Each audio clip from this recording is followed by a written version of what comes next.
నమస్కారం అండి. నమస్కారం. మీ పేరేం పేరండి? నా పేరు రాజు అండి. ఎక్కడి నుంచి వచ్చారండి మీరు? నేను హైదరాబాద్ నుంచి వచ్చాను. మాది నేటివ్ వచ్చేసి కామారెడ్డి. నేను హైదరాబాద్లో ఉంటున్నాను. హైదరాబాద్లో జాబ్ చేస్తున్నాను అనమాట. ఓకే. అయితే మీరు ఈ ఆధ్యాత్మిక మార్గంలోకి ఎలా రావడం జరిగింది? ఓకే, ఆధ్యాత్మిక మార్గంలో వచ్చేసి నాకు చిన్నగా ఉన్నప్పటి నుంచి ఈ దైవానికి సంబంధించిన అసలు విషయం అసలు ఏందనేది తెలుసుకోవాలని చాలా కుతూహలంగా ఉండేది. అసలు చిన్నప్పటి నుంచి కూడా నాకు ఇది దైవానికి సంబంధించి అంటే పూజలు, విగ్రహారాధనలు, కొబ్బరికాయలు కొట్టడము వీటితోటే నాకు సాటిస్ఫై అయ్యేది కాదు. అంటే ఒక దేవుని కాడికి వెళ్ళేసి వచ్చినాము అంతతో సరిపోయేది కాదు. నాకు ఇంకా ఏదో చేయాలి, ఇంకా ఇంకా ఇంకా ఏదో ఉంది ముందడని చెప్పేసి అట్లా కోరిక ఉండేది బాగా. సో అట్లా వెతుకుతా ఉన్నా, అంటే నాకు సరైన పరిష్కారం ఎక్కడ దొరుకుతుందని వెతుకుతా ఉన్నా చిన్నప్పటి నుంచి. సో అట్లా వెతుకుతూ ఉంటే నాకు ఇక్కడ మామూలుగా టెంపుల్కి విజిట్ చేసినా కూడా అంత పెద్దగా అనిపించలేదు. కానీ మనకు వీడియోలో మనకు ఇది యూట్యూబ్ ద్వారా మనకు స్వామివారి వీడియో ఎప్పుడైతే చూశానో నాకు కరెక్ట్ గురువు దొరికినాడు. ఇక్కడ నాకు కరెక్ట్ ఇన్ఫర్మేషన్ దొరుకుతుంది. కరెక్ట్గా నేను కోరుకున్న ఏదైతే దైవ మార్గం ఏదైతే ఉందో సరైన మార్గం ఇక్కడ దొరుకుతుంది అని చెప్పేసి నాకు అనిపించింది. సో వెంటనే అప్పుడు నేను ఈయననే నాకు సరైన గురువు అని చెప్పేసి అప్పుడు డిసైడ్ చేసుకున్నాను. నేను అప్పటి వరకు నాకు వెల్తీగానే ఉండే, అంటే సరైన చాలామంది అంటే బుక్కులు చదవడము వేరే వేరే విధాలుగా ప్రయత్నం చేసినాం కానీ అంతగా సాటిస్ఫై అవ్వలేదు దాంతో. సో ఇక్కడ మనకి ఎప్పుడైతే గురువుగారు పరిచయం అయిందో యూట్యూబ్లో, సో అప్పటి నుంచి నాకు కరెక్ట్ గురువు దొరికాడు. సో ఇక్కడ నాకు దొరుకుతుంది కావాల్సిన ఇన్ఫర్మేషన్ అని చెప్పేసి నేను డిసైడ్ అయ్యి అప్పుడు కంటిన్యూ చేశాను. అంటే కాబట్టి గురుగారి గురించి యూట్యూబ్లో మీరు చూడడం జరిగింది. యూట్యూబ్లో చూసి రావడం జరిగింది. అయితే రాజుగారు, మీరు మన గురుగారి యొక్క పరిచయం కలగక ముందు, వారి పరిచయ భాగ్యం కలగక ముందు మీకు ఇంతకు ముందు ఇంకా వేరే ఏదైనా సాదా ధ్యానం అట్లాంటివి ఏమైనా పరిచయం ఉందా వాటితో? లేదు. అంతకుముందు మామూలుగా అమ్మ నాన్నల వాళ్ళతో పాటు టెంపుల్స్కి వెళ్ళడము, నా ఓన్గా కూడా టెంపుల్స్కి వెళ్ళడమే కానీ ధ్యానం చేసుకోవాలి, ఇట్లా ధ్యాన మార్గం ఉంటుంది, క్రియాయోగం ఉంటుంది అనేది ఇట్లాంటివి నాకు అంతకుముందు పరిచయం లేదు. కాకపోతే వీళ్ళ గురించి తెలుసుకోవాలి, మన ఋషుల గురించి, మన పురాతన సాంప్రదాయాల గురించి తెలుసుకోవాలని చాలా ఇంట్రెస్ట్ ఉండేది నాకు. అంతకుముందు ఇది పురాతన గోపురాలన్నా మన పురాతన ఋషుల గురించి సంబంధించిన ఇన్ఫర్మేషన్ తెలుసుకోవాలని కుతూహలం ఉండేది నాకు. చిన్నగా అంటే న్యూగా కట్టిన గుడులు కానీ, అంటే చిన్న గుళ్ళు కానీ అంత పెద్ద ఇంట్రెస్ట్ ఉండేది కాదు. పురాతనమైన గుళ్ళు, పెద్ద గుళ్ళు, రాజుతో కట్టిన గుళ్ళు ఉంటాయి కదా, అట్లాంటివి చూడాలని బాగా ఇంట్రెస్ట్ అనిపించేది. అక్కడికి వెళ్ళినా కూడా కొంచెం అక్కడ ఉండాలనిపించేది అనమాట. సో అది ఆ విధంగా ఉండేది అట్లా. ఇప్పుడు ఈ క్రియాయోగ సాధన చేయబట్టి ఎన్ని రోజులు అవుతుంది మీరు చేయబట్టి? నేను లాక్డౌన్లో 2020 నుంచి ఇక్కడ మన గురుగారు పరిచయం అప్పుడైంది, అప్పటి నుంచి రావడం జరిగింది. సో అప్పటి నుంచి చేస్తున్నాను. అయితే లాక్డౌన్లో వచ్చానన్నారు కదా, మీరు అంత సాహసం ఎందుకు చేయగలిగారు? ఇక్కడికి లాక్డౌన్ సమయంలో కూడా నాకు గురువు దొరకడం కోరిక ఎట్లా కలిగింది? నాకు మెయిన్ ఏంటంటే నేను గురువు కోసమే సెర్చ్ చేస్తున్నా. నాకు కావాల్సింది ఏది చూసినా ఎక్కడ చూసినా నాకు అసలు దేనితోటి సాటిస్ఫై కాలేను. కానీ గురువు గారు ఎప్పుడైతే వీడియోలో కనిపించిండో అసలు లాక్డౌన్ కాదు, ఎవరు ఎన్ని ఆపినా సరే నేను వెళ్ళిపోవాలి అక్కడికి, ఆయన ఎప్పుడెప్పుడు కలవాలన్నా అని అంత కుతూహలం కలిగింది ఆ వీడియో చూడగానే నాకు. అసలు ఎవరు ఆపినా సరే, ఎంత డబ్బులు కట్టైనా సరే, లేకపోతే నన్ను తీసుకుపోయి నన్ను పెట్టినా సరే, మళ్ళీ విడుదలై మళ్ళీ బయటకు వచ్చైనా సరే నేను కలవాలన్నంత కుతూహలం కలిగింది అప్పుడు. కానీ దేవుని దయతోటి అప్పుడు ఎక్కడ ఆపబడలేదు, వచ్చేసినాము. గురుగారి అనుగ్రహంతో వచ్చి గురుగారిని కలవడం జరిగింది, క్లాస్ తీసుకోవడం జరిగింది. ఒక సందర్భంలో నాకు మా ఇంట్లో వాళ్ళకి చెప్పకుండానే మొత్తం బ్యాగ్ చదువుకొని వచ్చేసిన నేను. అవసరం అక్కడ గురుగారు ఒప్పుకుంటే ఇక్కడనే ఉండిపోదామనే ఇంట్రెస్ట్ తోటి వచ్చిన నేను. మరి ఇక్కడ గురుగారు అన్ని భోజన వసతి సౌకర్యాలు అన్నీ కూడా కల్పిస్తున్నాయి. అన్ని వసతులకి అయితే ఏం ప్రాబ్లం లేదు. కాకపోతే అప్పుడు లాక్డౌన్ ప్రభావం వల్ల అప్పుడు ఉంచుకోవడానికి వీలు పడలేదు. అప్పుడు ఎవరిని కూడా అక్కడ అలో చేయలేదు స్వామి. ఆ క్లాస్ వినడం మట్టుకు ఆ ఒక్కరోజు కానీ ఆ తెల్లారి కానీ అలో చేసినారు అందరికీ. తర్వాత రోజులలో ఎవరికి అలో చేయలేదు, ఎందుకంటే లాక్డౌన్ టైం కదా, పోలీస్ వాళ్ళు అట్లా పర్మిషన్ కొన్ని రిస్ట్రిక్షన్స్ ఉన్నాయని చెప్పేసి అప్పుడు ఉంచుకోలేదు. సో అప్పుడు ఉందామని ఇంట్రెస్ట్ తోటి వచ్చిన అనమాట. ఇక్కడనే నాకు నేను సాటిస్ఫై అయ్యేదని నాకు నేను అనుకున్న సాధించేంత వరకు ఇక్కడనే ఉందామనే ఉద్దేశంతో వచ్చిన నేను. కానీ తర్వాత ఇక ఇక్కడ పరిస్థితులు అనుకూలించకపోయేసరికి అది స్వామివారి క్లాస్ తీసేసుకొని ఇంటికి వెళ్ళి ప్రాక్టీస్ చేసుకున్నాం. మీరు ఇంతకుముందు అన్నట్టుగా గురుగారి యొక్క ఆ పరిచయ భాగ్యమో మరి అది ఎట్లనో తెలియదు, ఆ వరప్రసాదం అది యూట్యూబ్లో ప్రతి ఒక్కరు కూడా అదే భావిస్తారు. ఎప్పుడు గురుగారి దగ్గరికి రావాలా, ఎప్పుడు వారి దర్శన భాగ్యం కలగాలా అనేది అది తెలిసిందంటే చాలుగా, తెలిసిన తర్వాత ఇంకా ఆగదు. మామూలు తపస్సు కాదు, మళ్ళీ హిమాలయ యోగి అట్లాంటి గురువు మనకు దొరకడము చాలా స్వచ్ఛమైన పూర్వజన్మ సుకృతము, అది మన భాగ్యం. అది మంచిదండి. మరి మీరు క్రియాయోగ సాధన చేయబట్టి దాదాపుగా ఒక 2 సంవత్సరాల దాకా కావస్తుంది. మీకు ఈ క్రియాయోగ సాధనలో ఏమైనా అనుభవాలు కలిగి ఉంటే వాటి గురించి కొద్దిగా చెప్తారా ప్రేక్షకులకు? తప్పకుండా అండి. అయితే మొదట్లో నాకు సాధన బాగానే సాగింది. తర్వాత ఒక 6 మంత్స్ వరకు బాగా చేశాను, కంటిన్యూస్గా చేశాను. తర్వాత ఏమైందంటే ఫ్యామిలీ నుంచి కొంచెము వ్యతిరేకత మొదలైంది.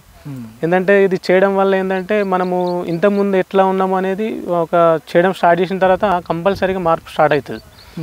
సో అంతకుముందు ఏంటంటే నేను సాయంత్రం ఇంట్లో ఉండేది కాదు, అంటే ఎక్కువ మటుకు ఇంట్లో ఉండేదే కాదు.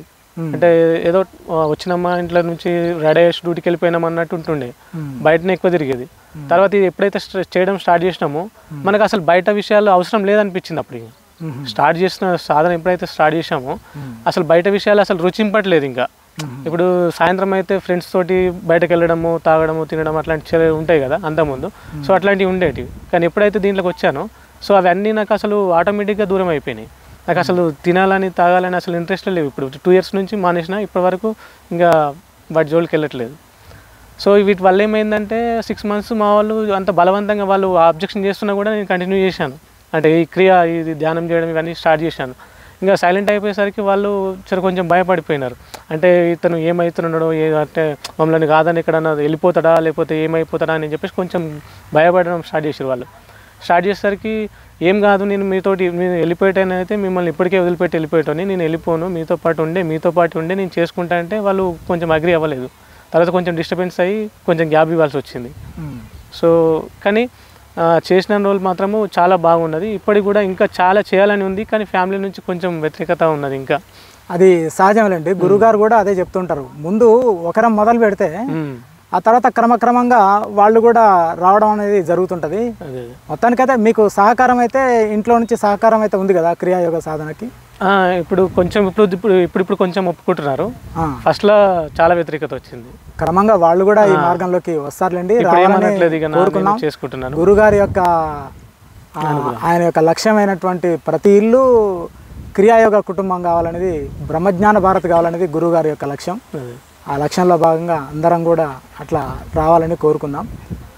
అయితే మీరు ఇంతకుముందు అన్నట్టుగా గురుగారు ఒక మాట చెప్తూ ఉంటారు, మీరు కాశీ వైపు ప్రయాణం మొదలు పెడితే ఉన్న ఊరిని వదులుకోవాల్సి వస్తుంది అని.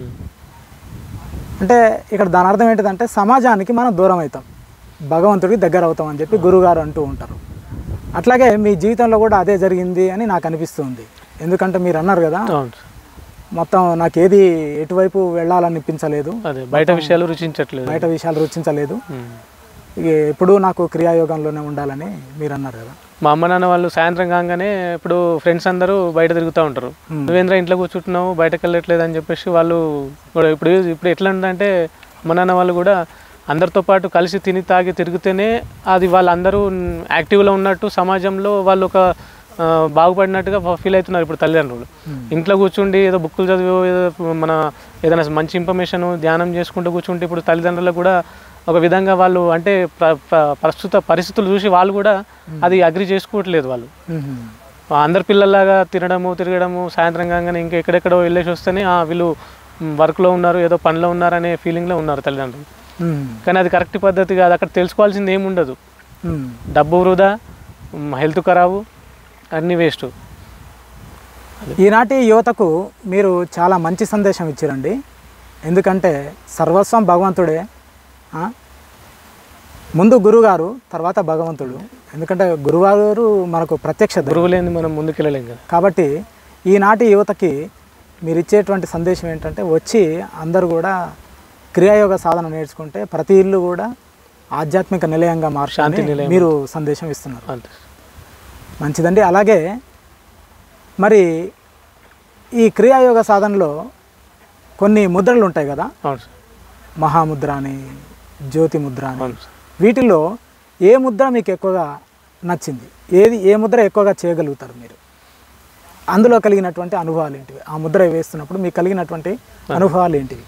ఇక్కడ వచ్చేసి మనకు సామాన్యంగా అందరికీ అదే ముద్ర నచ్చి ఉంటుంది. మహాముద్ర వచ్చేసి చాలా మహత్తరమైనటువంటిది. మహాముద్ర వేసి ఒక్కసారి స్టాండర్డ్గా కూర్చున్నామంటే మొత్తం పైనుంచి కింద వరకు బాడీ మొత్తం ఫ్రీ అయినట్టు అంత ఫీలింగ్ వస్తుంది. చాలా వెయిట్లెస్ మొత్తం, అంటే కొంచెం తేలిగ్గా అనిపిస్తుంది అనమాట. గాల్లో తేలినట్టు అనిపిస్తుంది. మన మహాముద్ర కొట్టేసినామంటే ఇంకా బాడీకి సరిపడా ఎనర్జీ, సరిపడా మనకు కావాల్సిన శక్తి వచ్చేస్తుంది. మీరు మొట్టమొదటిగా మహాముద్ర వేసినప్పుడు ఏ రకంగా ఉంది? ఇప్పుడు కొన్ని రోజుల తర్వాత మీకు ఎట్లా అనిపిస్తుంది? చాలా కష్టంగా ఉండదు. ఫస్ట్ టైం వేసినప్పుడు మహాముద్ర కొట్టి చాలా కష్టం. మళ్ళీ అదే ముద్ర చాలా శక్తివంతమైంది, కానీ స్టార్టింగ్లో వేసే వాళ్ళకి చాలా కష్టమైంది అది. ఎందుకంటే ఇట్లా వంగడము, అది కాళ్ళు పట్టుకొని ఊపిరి బిగబట్టి మళ్ళీ అది కూడా చేయడం అనేది కొంచెం ఇబ్బంది అనిపిస్తుంది స్టార్టింగ్లో. కానీ తర్వాత అది చాలా మంచి ముద్ర అది. మొదట్లో కష్టమైనప్పటికీ కూడా మీరు ఇప్పుడు ఎన్ని నిమిషాల సేపు ఉండగలుగుతారు మహాముద్రలో? మహాముద్రలో ఒక 1 minute 2 minutes వరకు అట్లా ఉండగలుగుతాం.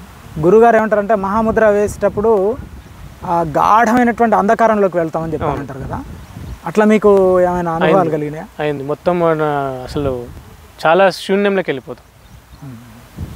చాలా శూన్యంలోకి వెళ్ళిపోతాం. ఓసారి మహాముద్ర వేసినప్పుడు మన జ్యోతి దర్శనం కూడా జరుగుతుంది అక్కడ.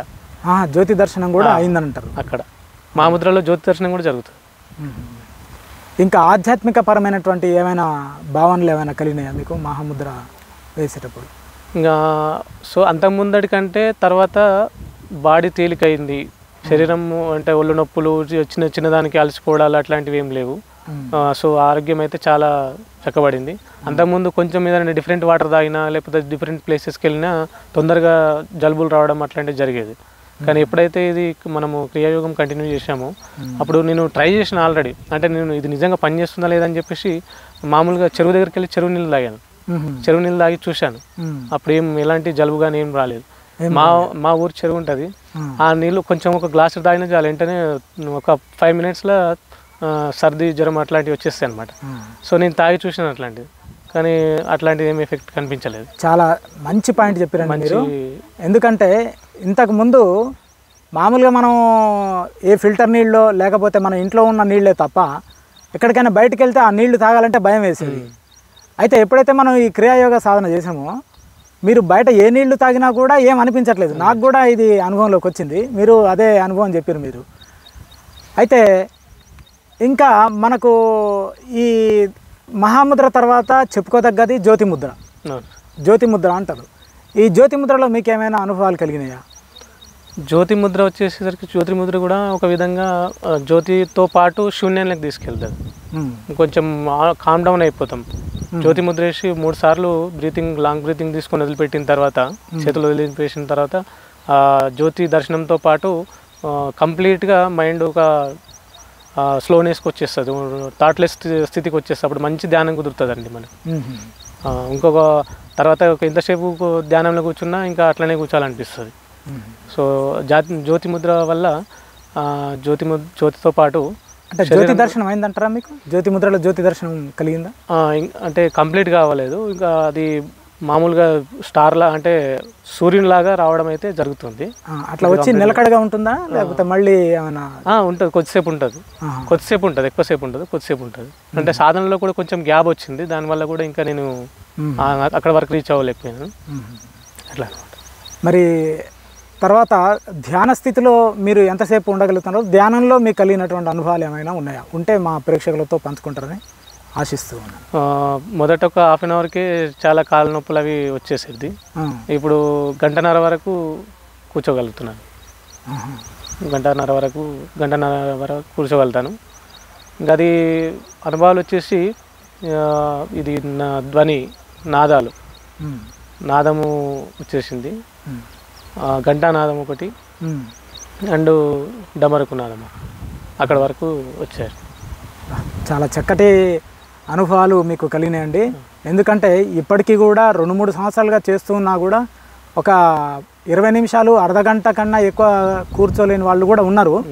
అంటే చాలామంది సాధిస్తున్నారు, కానీ కొంతమంది మాత్రం ఇది అసాధ్యమయ్యేటువంటి పరిస్థితి వస్తుంది. అయినా కానీ మీరు అర్ధగంట నుంచి మొదలుకొని ఇప్పుడు గంటన్నర వరకు ఉండగలుగుతున్నారు. అంటే ఇక క్రమక్రమంగా రాబోయే రోజుల్లో కూడా ఇంకా ఎక్కువ కాలం మీరు ఉంటారు. అలాగే మీరు ధ్యానంలో మంచి అనుభవాలు మీకు ఎదురైనాయి అంటున్నారు కదా, చాలా గొప్ప విషయం అండి.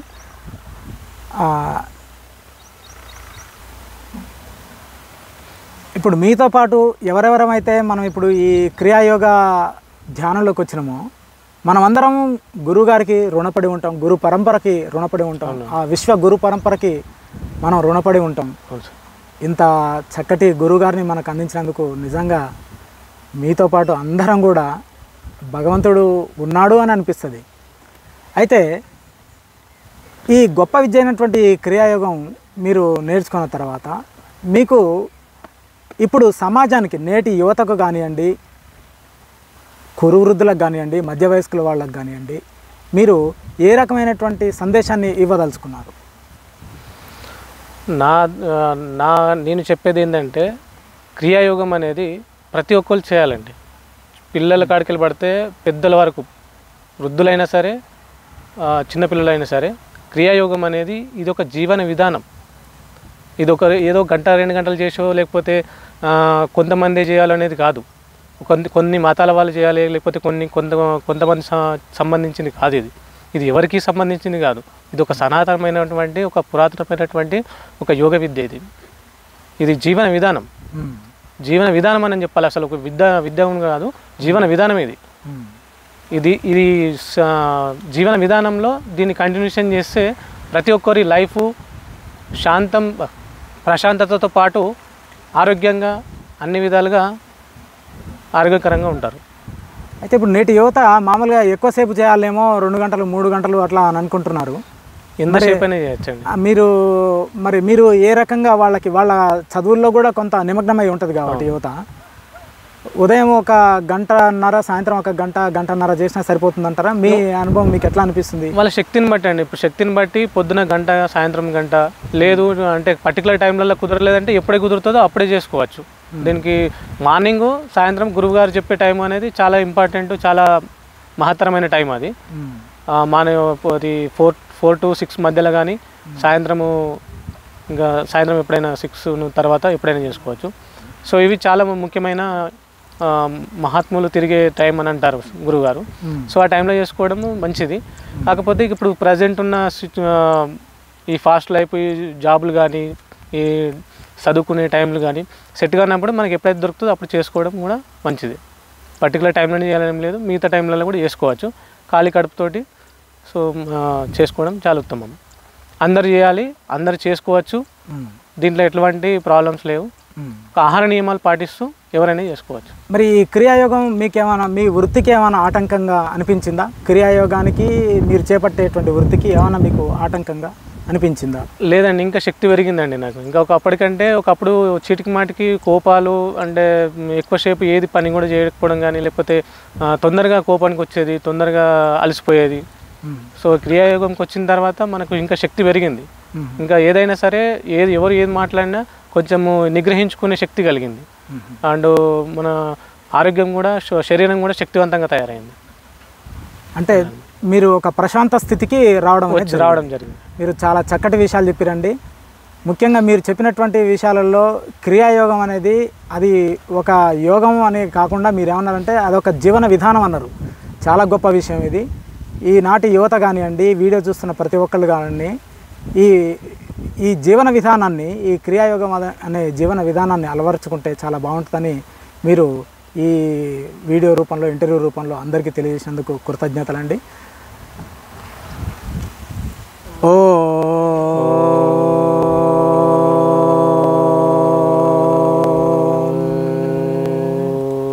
జై జ్ఞానానందగిరి మహారాజ్ కి, జై జ్ఞానానందగిరి మహారాజ్ కి, జై జ్ఞానానందగిరి మహారాజ్ కి.